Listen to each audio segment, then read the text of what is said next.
25 encontros, né? Teve um percurso que a gente fez sobre as cartas do Caminho Sagrado, que foram 40 e poucos encontros, 44. Mas a gente não está longe disso, pessoal. É impressionante, né? Como estamos caminhando nesse percurso, né? Nesse livro, e vendo quase todo ele. Vai depois só faltar um capítulo, que depois a gente vê se a gente quer fazer ou não, né? Mas eu agradeço, assim, essa vontade de estar junto aqui, né, e a gente poder fazer essa viagem junto pelo texto desse livro, né.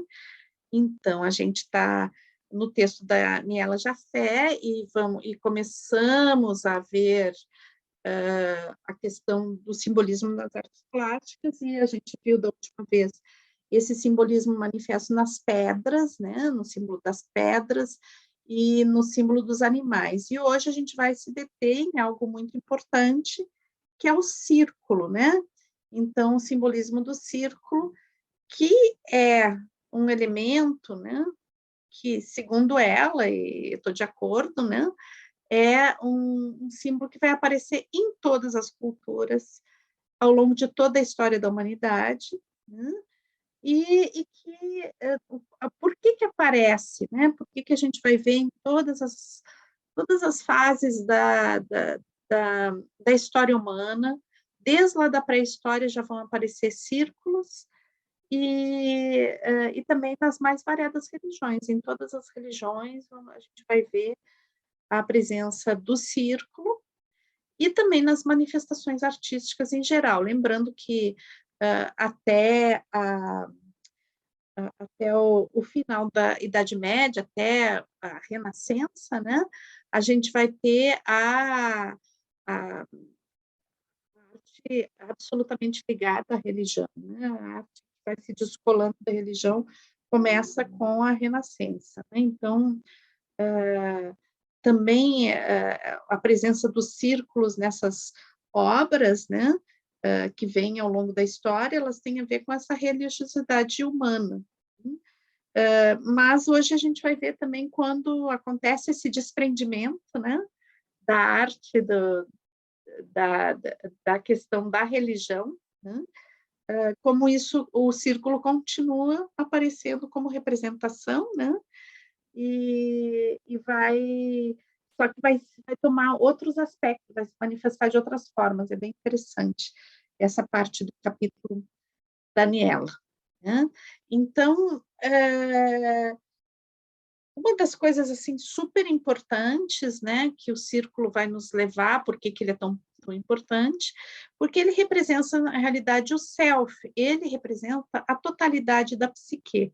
Então, aqui eu trouxe, né, uma roda de biodança aquática, porque na biodança a gente usa muito o círculo, né? O círculo inicia o processo, o círculo fecha o processo, e o círculo está dentro do processo, né? Então, a gente faz as rodas, né?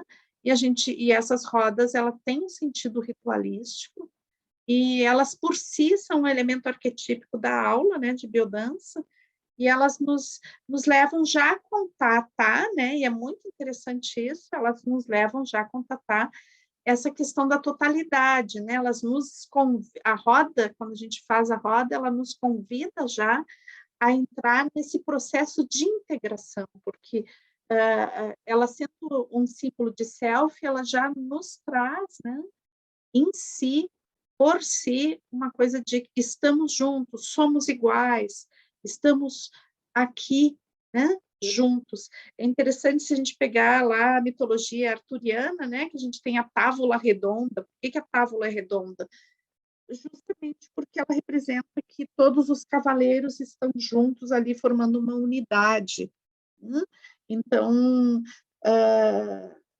o círculo ele tem esse poder, né? É um símbolo muito poderoso e muito presente em toda a nossa história.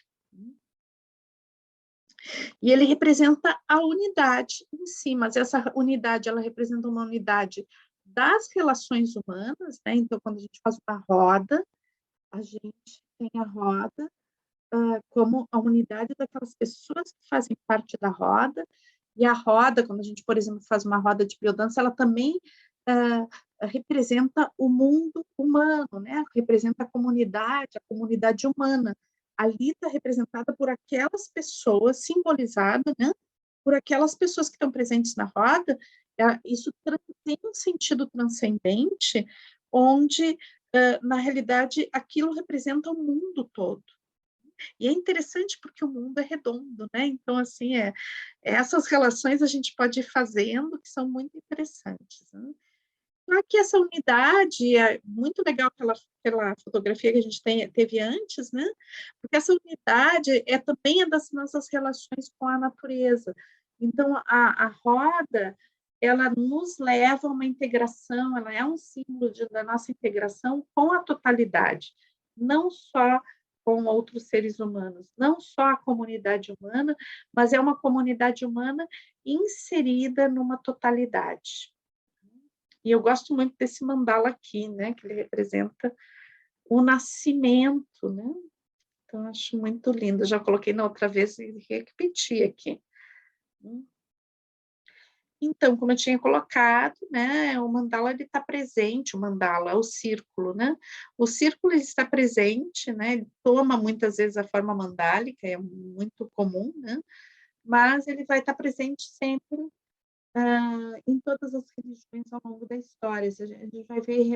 A gente viu representações de animais, né, lá nos sítios arqueológicos, pré-históricos, mas a gente também vai ver a presença de círculos, né, já desde das cavernas decoradas, né, e daí depois os representados nas mais variadas circunstâncias, sempre ligado ao sagrado, à manifestação do sagrado. E daí a gente tem a evidente, né, a evidente relação com o círculo solar, né, em primeiro lugar, também com a Lua, com esses elementos da natureza, né, que iniciam também o contato com o sagrado, né, com o contato com o inexplicável, e que depois vão se apresentando ao longo da história das religiões como uma presença sagrada, né? Então o Sol, ele o Sol é o Sol, essa estrela a qual a Terra e todo o sistema solar ao qual a Terra pertence está ligado, né? Por relações gravitacionais, etc. Né? Mas ele também, né, além dessa coisa mais concreta, científica, né, o Sol ele tem é um símbolo de tantas coisas, né, de tantas coisas que vão se repetindo ao longo da história da humanidade. Então, a gente vai ver o Sol como símbolo de deuses, ou o Sol mesmo como um deus ao longo de toda a história. E esse formato redondo do Sol, né, ele vai talvez seja a fonte, né, de todos os outros símbolos. Né? A vivência, como eu tinha dito para vocês em outras ocasiões, né, a vivência da presença do Sol na nossa existência, que é uma vivência primordial, é uma vivência da vida, não existe vida na Terra se não é o Sol, a nossa relação direta com o Sol, né? Então, isso por si, a experiência da relação com o Sol, né? Essa experiência primordial da relação com o Sol, já nos traz o Sol como um símbolo arquetípico muito importante. E a gente vai ter uma relação semelhante com a Lua também. Né? A Lua e as suas fases, né? A Lua e os seus ciclos. Então, toda a relação cíclica que tem a ver com a esfera Lua, que aparece e desaparece, e o Sol como também uma presença que aparece e desaparece, mas uma coisa mais constante, né? Que tem uma diferença com a Lua. E depois a gente vai ter, ao longo da história humana, o aparecimento, né? Ou seja, a observação que cada vez foi ficando mais detalhada, né? Com a astronomia, das outras esferas, né? em um certo momento, a gente vai falar da dança das esferas, né? Dentro da evolução da própria física, né? A gente vai começar com o universo musical, e depois vai explicar a dinâmica celeste como uma grande dança das esferas. Então, eu trago isso assim para a gente ver o quanto essa presença celeste, né?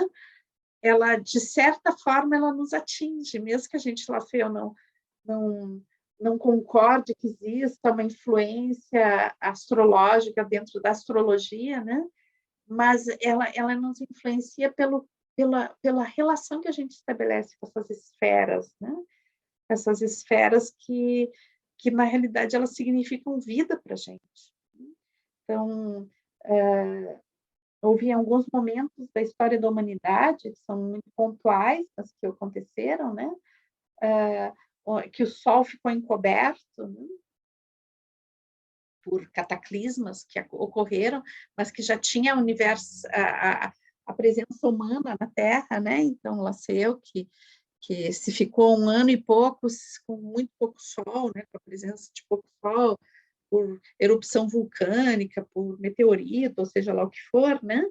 Então, e nós como humanidade vivenciamos também o que significa a falta do sol também, né? Então, tem todas essas relações vivenciais que vão se construindo historicamente, né?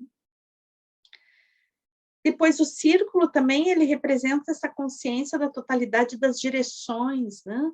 Então, a gente sabe que o espaço, ele é algo que não tem a linearidade que tem o tempo, digamos, né? O espaço, ele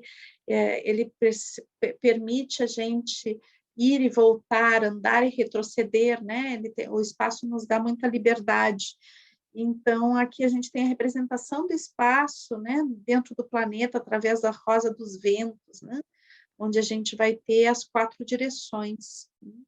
E essas 4 direções que também formam uma estrela, né, às vezes uma estrela de 8 direções, também a possibilidade das 16 direções, então, também esses múltiplos do número 4, né, que é o número 4 como um, um, um princípio, né? Um princípio importante dentro da questão do círculo, né? Deixa eu só fechar aqui o WhatsApp, senão ele fica fazendo um barulhinho. Então, essa expressão, né, que é o círculo está muito ligado a essas 4 direções, né? Inicialmente as 4 direções, ou a forma da cruz, né? Essa cruz que ela é simétrica, né? Ela tem o mesmo formato, que tem a ver com o quadrado também, né? E depois todas as outras direções que vão surgindo, e daí vai formando esse aro, esse círculo, né? Então, essas 4 direções também representam, né, que são muito importantes. Depois, o centro também, né? O centro do círculo é algo muito importante também, a gente vai ver um pouquinho mais adiante. Então, aí, como eu falei, né, esses múltiplos do número 4, então, que vão dar também os meses do ano, que vão dar a carta astrológica, né, o mapa astrológico. Depois, outra representação sagrada do círculo tem a ver com todo o mundo oriental, né? O budismo, então a flor de lótus, mas em geral todas as flores têm um formato redondo, né? Então, esse contato com algo que vem da natureza, né? E que nos mostra que a natureza vai, né? Assim como a gente viu a questão do sol, ela vai nos trazer a questão do círculo como um contato com a vida e com o sagrado. Né? Então, no caso da flor de lótus, é uma representação desse sagrado, né? Dessa capacidade também de transmutação, de transformação. Depois a gente tem aqui também um exemplo da própria teoria junguiana, que traz as funções da consciência, né, as funções psicológicas, que ele também colocou como um quatro, né, tá na mesma formação que as quatro direções, né? E a gente vai ver a própria biodança que vai ter também essa mesma formação, né? E que na realidade é uma cruz, mas forma um círculo, né? E que vai estar na base de muitos princípios filosóficos, né? Agora a gente está estudando as cartas do Caminho Sagrado, lá fazendo um processo com as cartas do Caminho Sagrado, que vão falar de 4 escudos, né? Eu estou trabalhando também com o Xi, né? Que vai trabalhar também como um círculo de 8 elementos, né? Então, a gente vai ver isso se repetir bastante em vários pensamentos, né? Várias formas de pensar, princípios filosóficos, formas de conceber o mundo. Por que repete tanto isso, né? Porque é algo extremamente significativo, profundo e constante na consciência humana. É como que a consciência humana se organiza dessa forma. Então, a gente vai ver os mandalas, né? E os mandalas, eles têm essa pulsação, né, entre as formas geométricas. Aqui a gente tem um mandala de círculos, né, mas a gente pode notar, né, eu fiz questão de deixar o quadrado sobre o qual estava projetada a figura, porque, na realidade, o mandala vai ser esse jogo da forma, né, do quadrado, com o redondo. Então, o redondo, ele representa, né, todas as funções transcendentes, tudo que é espiritual, tudo que tem a ver com uma conexão profunda com a totalidade. E o quadrado representa a terra, né? Ele representa a concretude das coisas. Então, os mandalas, eles vão ter essa pulsação entre o que é da terra e o que é do espírito. É como um jogo, né?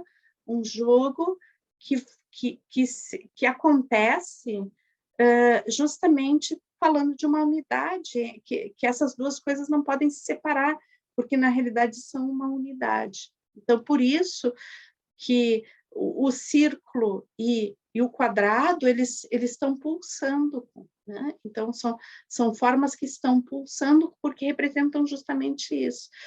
O mandala, ele sempre pode ser sobreposto por um quadrado, né? E às vezes ele vai ter dentro dele, não é o caso desse aqui, né? Mas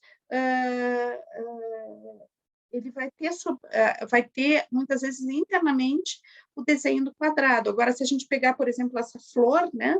Essa flor que está bem no meio, a gente pode ver o formato de um cubo, tá? Então, na realidade, o quadrado está ali, de alguma forma, tá? Então, é bem interessante ver que tem esse jogo, né? Essa pulsação, acho que não é um jogo, é uma pulsação de representações e que são profundamente significativas. A gente olha e não pensa a respeito disso, mas a imagem fala para a gente isso. Então, muitas vezes o mandala ele é utilizado para meditações, né? Porque o mandala é algo que, quando está meditando em frente ao mandala, e um mandala bem construído, um mandala que tem esse conhecimento, né, revelado, ele nos leva a um estado alterado de consciência, a simples meditação em frente ao mandala. Ele tem esse poder, né, porque tem um fundamento arquetípico ali muito profundo, e o mandala, quando a gente entra na meditação em frente ao mandala, ele, na realidade, a gente pode, inclusive, olhando fixamente para ele, ver que ele está em movimento. Ele vai se movimentar para vocês. Então, é muito interessante isso, né? Às vezes a gente vê lá no YouTube figuras de mandalas que estão se movimentando, né? Mas quando a pessoa está em um estado profundo, meditativo, ele pode ver, mesmo com o mandala lá, aparentemente, eu estou olhando, passando por ali, eu vejo uma imagem fixa, mas na realidade a imagem se mexe quando tu entra dentro de um contato profundo com ela, se move. E aqui tem um tipo de mandala que se chama yantra, né? Que é um mandala que trabalha com os triângulos, tá? A gente tem a forma quadrada aqui, né? Mas também a gente vai trabalhar, o yantra ele vai trabalhar com a forma do triângulo, né? E o que significa essa fusão de triângulos? Se vocês notarem aqui, todo o desenho interno é feito com uma fusão de triângulos, né? Que vão se relacionando e vão pulsando entre si.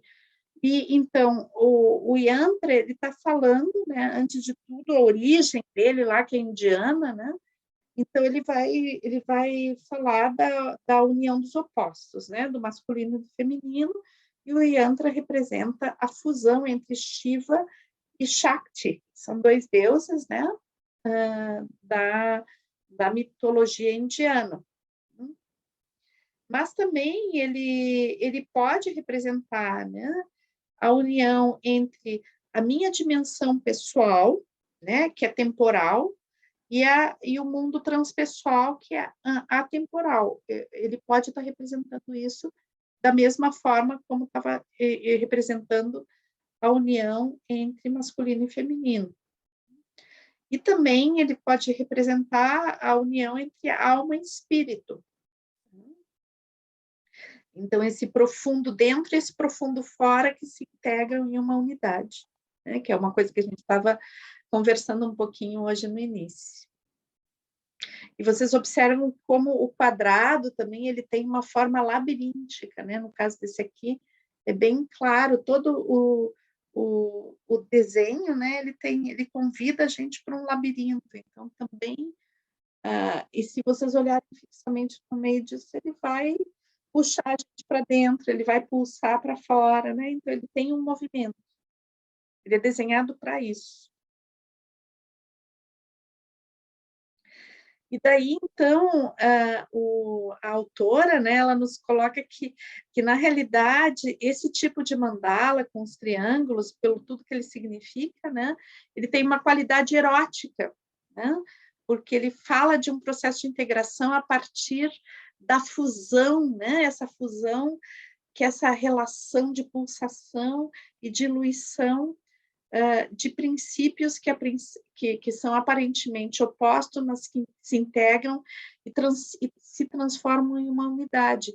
Então, que essa unidade ela surge a partir de uma fusão, né? E uma fusão que é uma fusão erótica. Né? Tem um princípio erótico, não é que necessariamente seja uma relação sexual, não é isso, né? Mas ela representa esse processo que envolve eros, né? Que envolve esse desejo pela vida, que envolve essa satisfação de pulsar em relação a algo que é complementar. Depois a gente vai ter também no Zen, né? O círculo representando a perfeição, a iluminação. Então, a gente vai ver, principalmente no Zen budismo, né, as representações de Buda em estado de iluminação, né, com um círculo representando esse estado de iluminação. Depois ela vai falar também dos santos na Igreja Católica, né? Que a Igreja Católica utiliza muito essa auréola, né? Que representa também esse estado de iluminação, né? Especialmente em Jesus, mas que vai ter os santos também, a Maria também ser representada com essas auréolas. E uma parte muito interessante desse texto, né, é a questão da utilização dos círculos na arquitetura, né? Então, ela vai falar muito da arquitetura se expressando através dos círculos, né? Que a gente tem a cúpula, eu acho que é do Panteão em Roma, mas eu não tenho certeza, tá? Porque eu não tive nem tempo de olhar direito as figuras que eu estava pegando, assim, foi muito rápido a seleção de figuras hoje. Geralmente eu gosto de colocar também o local, o artista, né? Mas não deu tempo, pessoal, senão não ia conseguir estar aqui agora. Então, acredito que o Pantheon, mas não tenho certeza, tá? Porque o Pantheon tem essa abóbada que é oca, né? Ela tem, dá para ver o céu. Então, que é uma forma circular. Tá? Depois, aquela relação que eu falei com o quadrado, né? Então, a gente vai ter o quadrado como uma base, né? Que a gente já tinha conversado um pouco.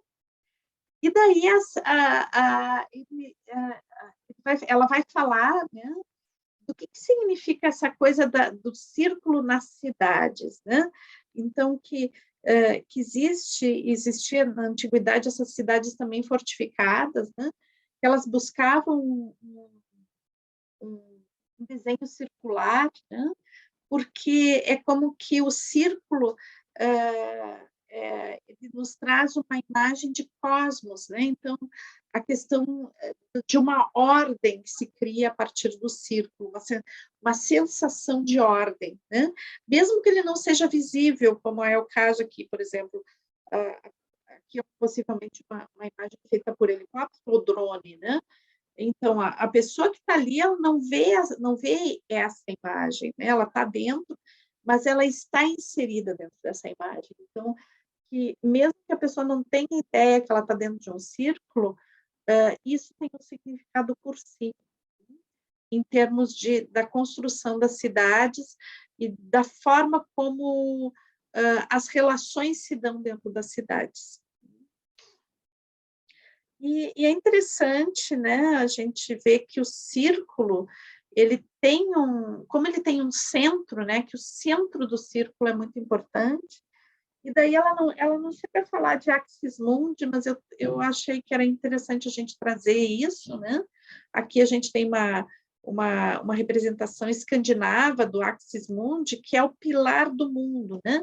E o pilar do mundo, ele acontece, né? Dentro do espaço ritual, que é redondo, né? Dos espaços rituais, existe o centro do espaço ritual, né, que se chama axis mundi, que é o centro do círculo e o centro energético. Então, ali no centro do círculo na realidade, o lugar da identidade. Então, a gente pode dizer também que o centro do mundo, né, para cada um é o seu axis mundi, né? Cada um é o centro do seu próprio círculo. Então, quando a gente trabalha a questão do reforço de identidade, né, a gente pode imaginar esse círculo onde a gente é axis mundi. E quando a gente faz o ritual de dissolução, né, o espaço sagrado, né, o espaço que nos permite estar protegidos e sentir a confiança de estar juntos. Então, esse espaço ele tem um centro, e esse centro é o axis mundi, que é o próprio ritual. Né? E quando uma cidade ela tem uma comunidade, digamos, ela tem um caráter de proteção, de bem-estar, ela vai ter um axis mundi também, né? Que vai ser um lugar de reunião, vai ser um lugar de cuidado, um lugar de troca, um lugar onde as pessoas se sintam como uma unidade. Então, o centro do círculo ele tem esse poder. Daí é muito interessante coisa para a gente poder pensar, né? Porque a cruz é um símbolo da igreja, né?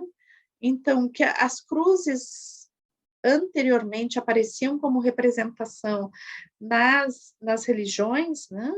Esse formato circular, quadrado, círculo, né? Aparecia como uma cruz, que é o que a gente chama de cruz grega, que é essa aqui, que, aliás, esses dois são projetos arquitetônicos, tá?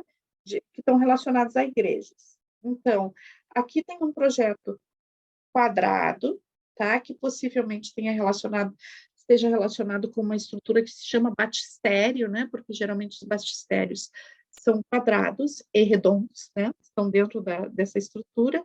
E daí aqui a gente tem a estrutura da cruz, né? E a representação da cruz, onde o círculo, né? Ele não está mais no centro, ele é deslocado para cima.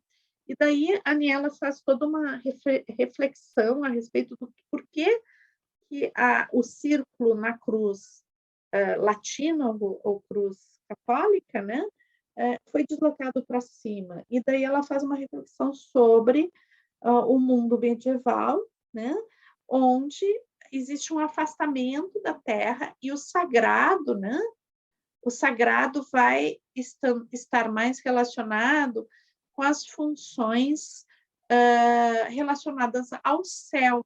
O sagrado está acima, a corporeidade deixa de ser sagrada, né? Então, já não existe, como aqui na cruz grega, né? Uma mesma relação entre esses mundos, né? O mundo começa a existir uma supervalorização desse sagrado que está relacionado com a realidade celeste. E a realidade terrena passa a ter um valor menor, inclusive uma desqualificação, né? Porque tem a questão do pecado, uma visão super negativa da sexualidade, né? Então, é como se existisse essa realidade espiritual, começa a se ser mais valorizada do que a realidade terrena, né? Concreta, cotidiana, né? Sensorial. Então, aqui, nessa representação da cruz, a qualidade sensorial ela vai perdendo a sua validade para entrar em espiritual dissociado do sensorial. E daí a gente tem aqui o desenho, né? Eu tinha falado para vocês. Então, a foto da igreja de cima, né? Essa aqui é o Duomo lá de Firenze, né? De Florença. Então, aqui a gente tem o formato, a própria igreja, né? Que tem o formato da cruz, aqui fica super claro. Então, esse círculo que ficou lá em cima, né? Tá? É claro, a igreja está na base, né? Então, mas assim, a representação é essa, de uma cruz, né? Onde existe o círculo, foi para cima. E aqui está o batistério, que está na frente, né? E que isso chamou atenção, ela não deu uma explicação, assim, nada, não deixou claro, não entrou em explicações, mas por que o batistério continuou com uma forma não de cruz, mas redonda, né? O que é o batistério? O batistério é onde as crianças são batizadas, né? Onde existe o ritual do batismo. Então, é como o que eu fiquei imaginando, como que o neonato, né, o recém-nascido, ele como o bebezinho que ainda não foi batizado, como que ele está ainda com essa conexão entre o mundo das sensações e o mundo espiritual tão ligados, tão ali fusionados, né? E à medida que ele seja batizado e entre na comunidade cristã, né? Então ele começa, esse círculo ascende, né? Eu fiquei imaginando isso como uma interpretação para o porquê que o batistério continua redondo. E daí, então, a gente tem, tá? A gente está falando da Idade Média, né? E temos, então, existe toda uma revolução, né? uma revolução artística, uma retomada, né? Das representações artísticas, onde existe um chamado para a terra. Né? Então, é como que o sensorial que havia sido esquecido na arte sacra, né? a arte medieval, como primordialmente a arte sacra, né? E que vai realmente reforçar essa questão do espiritual, do longe da terra, né? E daí, então, a gente tem, na Renascença, uma retomada, né, pouco a pouco, paulatinamente, do sensorial. E aqui a gente tem a obra que eu adoro, esse cara, né, do Bosch, né, que é que é fantástico, né? Por exemplo, essa obra dele aqui, que, que tu olha assim, é um pouco surrealista, né? E tu pensa assim, não, esse cara é um surrealista, né? Mas na realidade ele está no início, foi um dos primeiros pintores da Renascença, né? Ele começa a fazer esse retorno para a sensação de uma maestria absoluta, que é uma coisa fantástica, né? Fantástica. Eu tive no Museu do Prado, onde tem algumas obras dele, né? E tem o Jardim das Delícias, né? Que é uma obra, eu não coloquei aqui, mas vocês podem pesquisar, né? É uma obra muito grande que tem toda a questão do inferno, do paraíso, etc. Mas que eu fiquei, quando eu cheguei nesse lugar aí do Jardim das Delícias, no Museu do Prado, eu não conseguia sair do local, né? E sabe que depois eu não conseguia nem dormir depois, de tão impactante que eu achei aquela obra, né? É uma coisa impressionante, de sensório, né? É sensório, tem sensações ao ver, te remete a ti mesmo, né? Te leva a um lugar que tu não consegue entender direito que lugar que te levou, né? E é fantástico, eu acho fantástico, né? Agora eu não me lembro exatamente o ano da produção dele, mas é iniciozinho da Renascença, ele está ali no final da Idade Média, início da Renascença, né? E é fantástica a obra desse homem, né? Então, eu acho ele um visionário, uma pessoa que estava além do tempo dele e que contribuiu profundamente para toda a revolução artística que estava iniciando naquele momento. Então, o que a Aniela diz, né? Que, na realidade,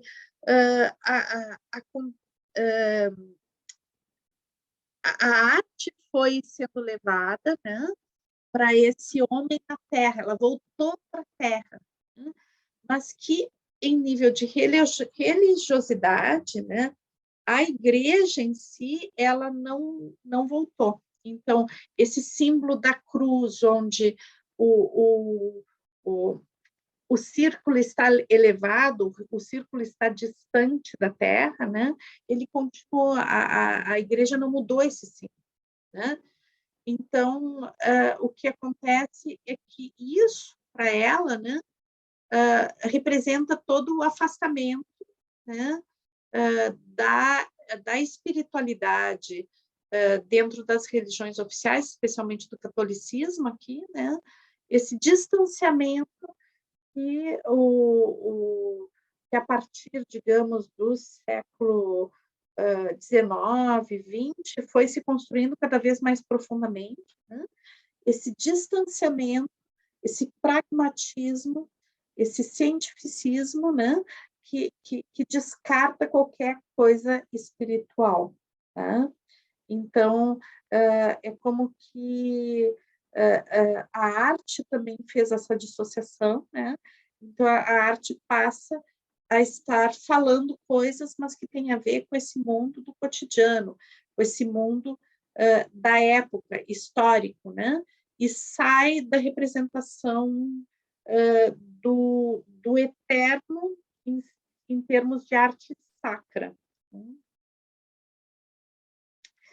Então, ó, que eu sabia que ia faltar alguma letra na história, porque eu fiz isso muito rápido aqui, ó. Então, não é ciclos, é círculos, tá?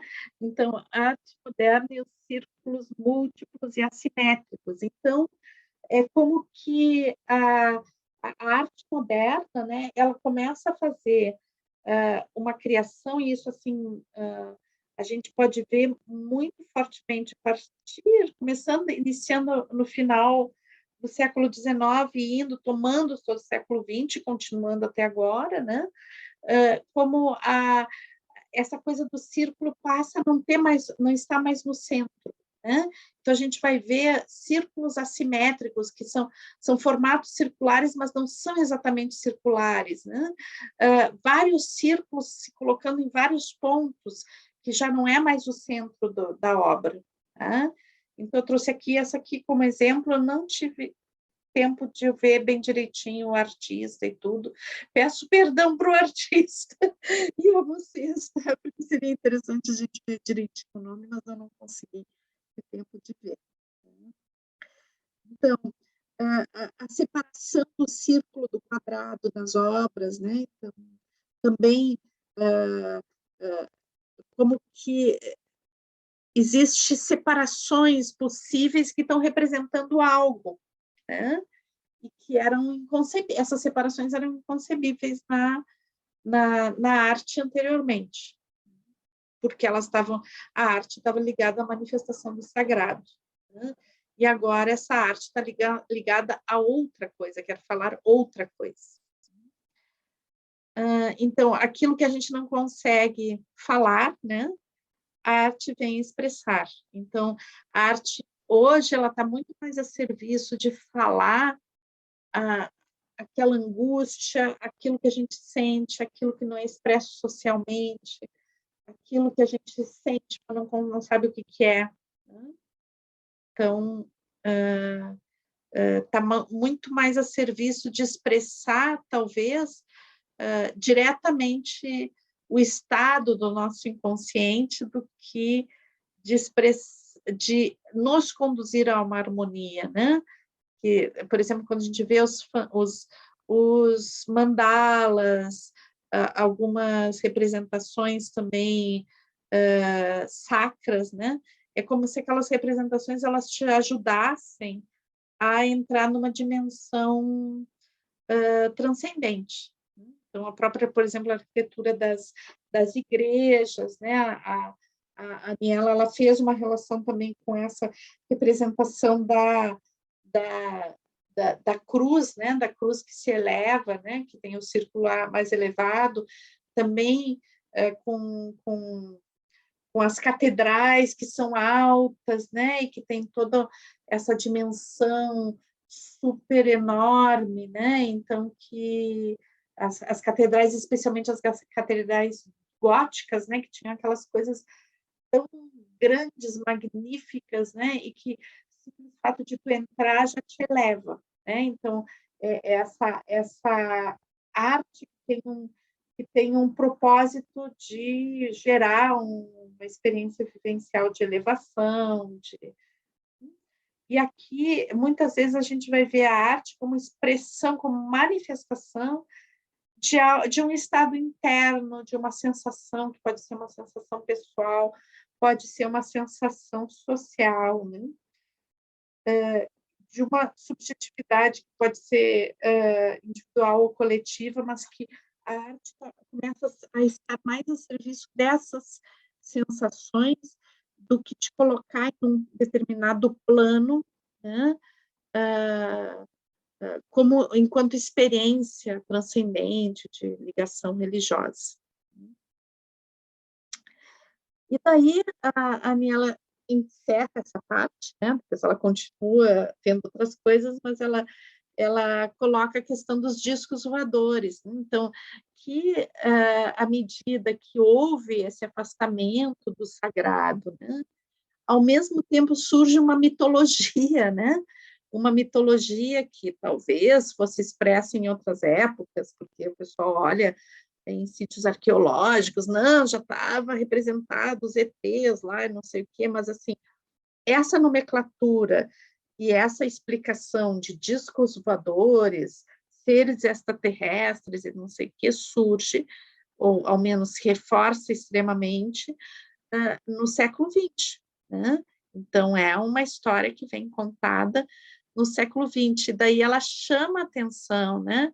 Que num século tão sofrido, num século tão distópico, né? As distopias que a gente vive constantemente, né? Que na realidade são obras de ficção, mas também são uma realidade, né? Constante. Então, nesse mundo distópico que a gente vive, surgem os discos voadores, né? E por que que são discos voadores? São objetos redondos que voam. E daí ela deixa isso em aberto para a gente pensar. É muito interessante isso.